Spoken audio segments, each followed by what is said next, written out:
Essa jovem estava tentando seguir com sua vida depois de passar por alguns momentos difíceis, até que ela simplesmente desaparece.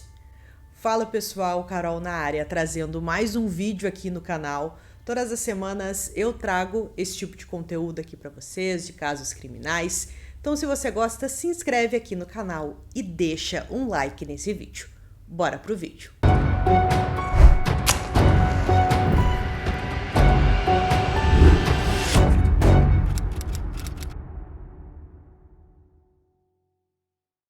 Heather Elvis era a filha mais velha de Terry e Debbie, nascida em uma família muito unida. Criada no condado de Horry, na Carolina do Sul, Heather se tornou uma jovem criativa, ambiciosa e de espírito livre, com grandes sonhos. Após se formar no ensino médio em 2011, ela saiu da casa dos pais e passou a dividir um apartamento com sua melhor amiga, Brianna, em Myrtle Beach. Seus pais, apoiando sua decisão, a incentivaram a seguir seus sonhos. Aos 20 anos, Heather trabalhava como garçonete em um restaurante local com temática escocesa, enquanto estudava cosmetologia para realizar seu sonho de infância de se tornar maquiadora. Ela adorava maquiagem, queria estar em frente às câmeras. Não entendia limites quando se tratava de sonhar, disse sua irmã mais nova sobre as ambições de Heather.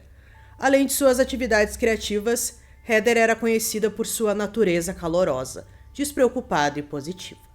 Outra amiga descreveu como extrovertida, de espírito livre, que amava a vida. Ela sempre quis vivê-la ao máximo.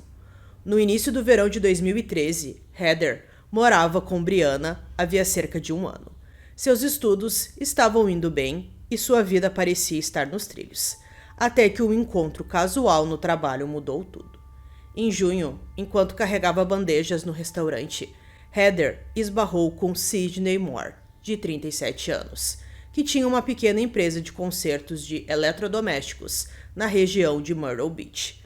Heather sentiu-se imediatamente atraída pelo pai de 3 filhos, mais velho e casado. Ela insinuou sua nova paixão nas redes sociais, tuitando de sua conta: "Peguei gosto por homens mais velhos." No final de julho, ela já havia postado diversas mensagens sugestivas relacionadas ao cara que arruma as coisas no meu trabalho. Heather frequentemente apontava Sydney para seus colegas de trabalho, dizendo: "É aquele cara." Sydney gostava da atenção da jovem garçonete e começou a aparecer no restaurante com mais frequência, aparentemente para consertar os eletrodomésticos, mas principalmente para conversar com Heather. Colegas de trabalho os observaram rindo juntos na cozinha durante essas visitas. O que começou como algo inocente rapidamente se transformou em algo mais sério, com Heather postando atualizações enigmáticas no Twitter como: "Estou envolvida demais, mas veja só como eu vou me envolver ainda mais", insinuando o caso que estava se desenvolvendo entre eles. Em agosto, rumores sobre o relacionamento começaram a circular entre os colegas de trabalho de Heather. Sydney passou a frequentar o restaurante em seus dias de folga, levando café para Heather ou esperando em seu carro, atrás do restaurante, até que ela terminasse seu turno. O que começou como uma paquera no ambiente de trabalho se transformou em algo bem preocupante, um caso extraconjugal, em meados do verão de 2013. Sydney e Heather se comunicavam constantemente pelo celular e frequentemente viajavam de carro para locais remotos para encontros sexuais. O relacionamento era emocionalmente turbulento para Heather. Sydney frequentemente lhe dizia que era infeliz no casamento e que planejava se separar de sua esposa. Promessas que ele nunca cumpriu. Vários amigos disseram para Heather que aquilo era errado e que esse homem mais velho a apenas estava iludindo, mas parece que ela não queria ouvir os amigos. Em setembro, o segredo e o engano começaram a afetar Heather. No dia 21, ela tentou terminar o relacionamento tweetando: "Era uma vez um anjo e um demônio, se apaixonaram. Não terminou bem."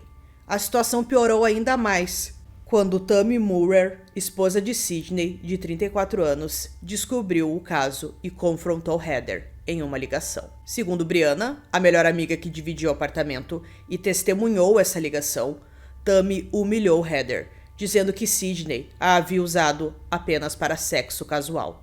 Tammy então obrigou o marido a falar com Heather. Sidney teria gritado com Heather dizendo: "Você não é nada para mim. Você era só alguém que abriu as pernas."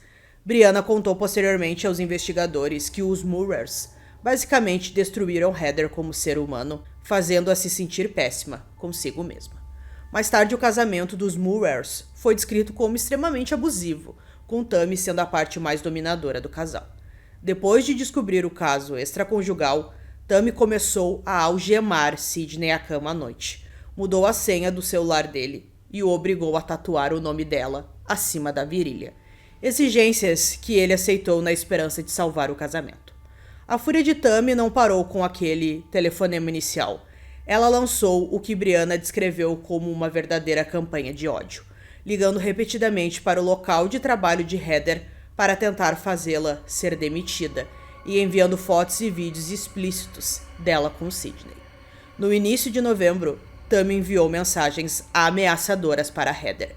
"Você pode me dizer onde está agora, ou eu vou descobrir de outro jeito. Esse jeito não vai terminar bem para você. E estou seguindo Sidney desde janeiro de 2012. É melhor você ligar e falar comigo. Se salve." Mentalmente exausta, Heather respondeu: "Acho que você está um pouco obcecada por mim. Não sou mais alguém com quem você precisa se preocupar." O relacionamento com Sidney havia terminado, mas para Tammy, esse não foi o fim. No final de novembro, Heather teve um breve alívio quando os Murrers levaram seus filhos em uma viagem de 3 semanas pela Califórnia. Durante esse período, Heather conseguiu o emprego dos seus sonhos como maquiadora em um salão de beleza, com o início previsto para pouco antes do Natal. Mas uma nova preocupação surgiu. Heather e suas colegas de trabalho notaram que ela estava ganhando muito peso em um curto período, o que a levou a temer que pudesse estar grávida e esperando um filho de Sidney. Apesar dessas preocupações, em dezembro de 2013, Heather decidiu que era hora de seguir em frente. No dia 17 de dezembro, ela teve seu primeiro encontro com um homem chamado Steve. O casal se encontrou por volta da 1 da tarde e passeou de carro por Myrtle Beach para ver as luzes de Natal antes de irem a um estacionamento, onde Steve ensinou Heather a dirigir seu carro com câmbio manual. Animada com a nova habilidade, Heather mandou uma mensagem para seu pai e para Brianna, com uma foto sorrindo e a legenda: "Acabei de aprender a dirigir com câmbio manual. Agora sou uma profissional." Depois de combinar um segundo encontro, Steve deixou Heather em seu apartamento por volta da 1h15 da manhã do dia 18 de dezembro. Por volta da 1h45, Brianna recebeu um telefonema angustiante de Heather, que chorava histericamente. Nessa ligação, ela contou que o Sidney havia ligado para ela de um número desconhecido, dizendo que ele tinha simplesmente abandonado a esposa e que queria vê-la. Brianna aconselhou Heather a não encontrá-lo, dizendo: "Você finalmente está seguindo em frente com sua vida. Está feliz de novo. Voltou a ser você mesma. Por que você não pensa nisso antes de dormir e conversamos sobre isso amanhã de manhã, assim que acordarmos?" Essa foi a última vez que alguém teve notícias de Heather Elvis. O primeiro sinal de que algo estava errado surgiu em 19 de dezembro, quando a polícia local foi acionada para investigar um carro verde estacionado de forma desordenada em Peachtree Landing, uma rampa de barcos isolada no rio Wacaman, a aproximadamente 13 quilômetros de Myrtle Beach. A área, localizada no final de uma estrada longa e deserta, raramente tinha tráfego. Após consultarem a placa, os policiais descobriram que o veículo estava registrado em nome de Terry Elvis, pai de Heather. Quando a polícia informou Terry de que seu carro havia sido encontrado, ele ficou inicialmente confuso, mas não alarmado. Ele acompanhou os policiais até o local e usou uma chave reserva para destrancar o veículo. Pensei que o carro pudesse ter sido roubado por causa do jeito que estava estacionado. Talvez alguém o tivesse levado e simplesmente deixado ali. Quando a polícia não conseguiu encontrar a bolsa, as chaves ou o celular de Heather no carro, Terry ficou cada vez mais preocupado. Após ligar várias vezes para a filha e ela não atender e descobrir que ela não estava no trabalho, Terry percebeu que algo estava muito errado.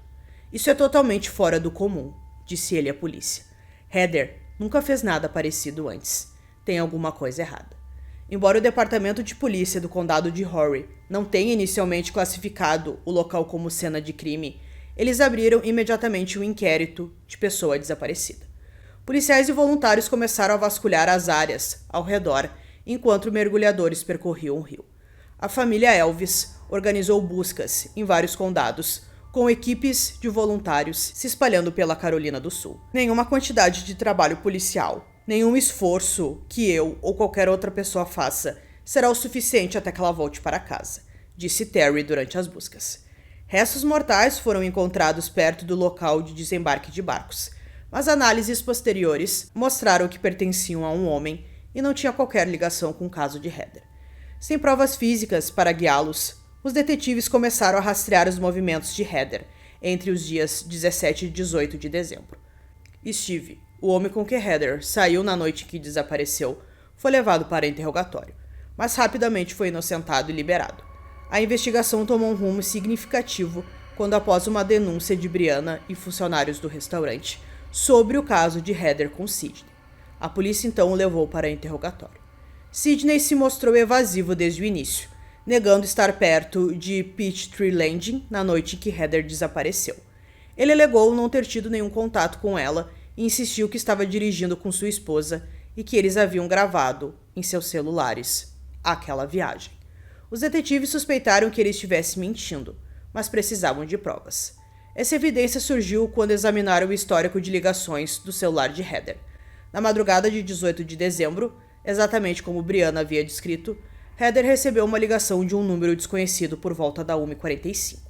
A ligação durou cerca de 5 minutos, após os quais Heather tentou freneticamente retornar a ligação 9 vezes. Os investigadores rastrearam o número até um telefone público em um posto de gasolina em Myrtle Beach.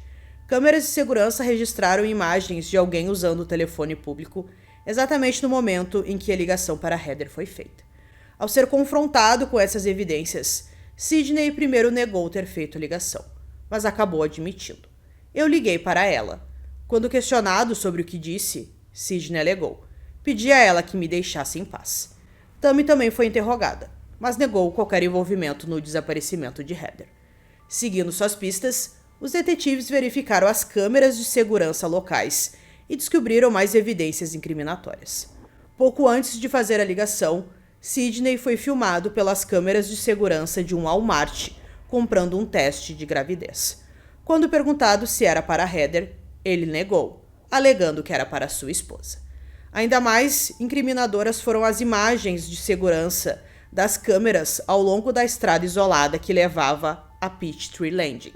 Uma caminhonete Ford escura, idêntica de Sidney, foi flagrada indo em direção ao local onde o carro de Heather foi encontrado às 13h36 e saindo da área às 13h46.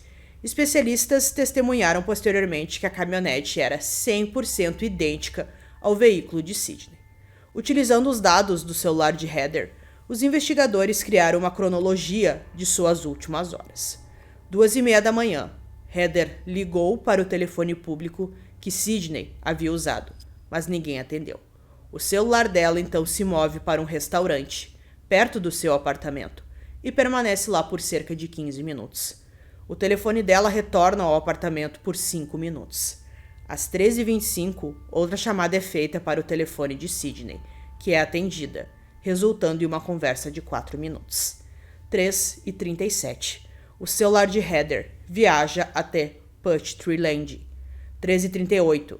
3 tentativas são feitas para ligar para o telefone de Sidney, todas sem respostas. 13h41.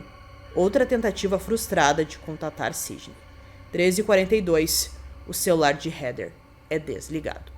Essa cronologia coincidiu perfeitamente com as imagens de segurança da caminhonete de Sidney em Peachtree Landing. Mais evidências surgiram depois que os investigadores obtiveram mandado de busca para a casa dos Murrer. O casal havia se desfeito, de forma suspeita, de seu sistema de vigilância residencial em 20 de dezembro de 2013 e instalado um novo em 21 de dezembro.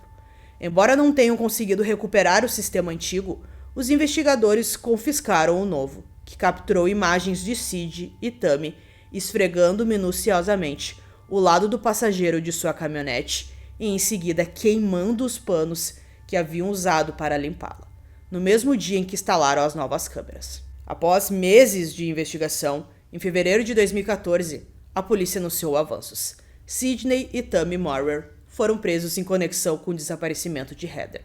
Eles foram acusados de sequestro e, apesar da ausência de um corpo, também de assassinato. Embora inicialmente acusados de sequestro e assassinato, a promotoria teve que retirar a acusação de assassinato por falta de provas. Com a retirada das acusações de assassinato, os Maurers puderam pagar a fiança e voltar para casa enquanto aguardavam o julgamento pelas acusações de sequestro.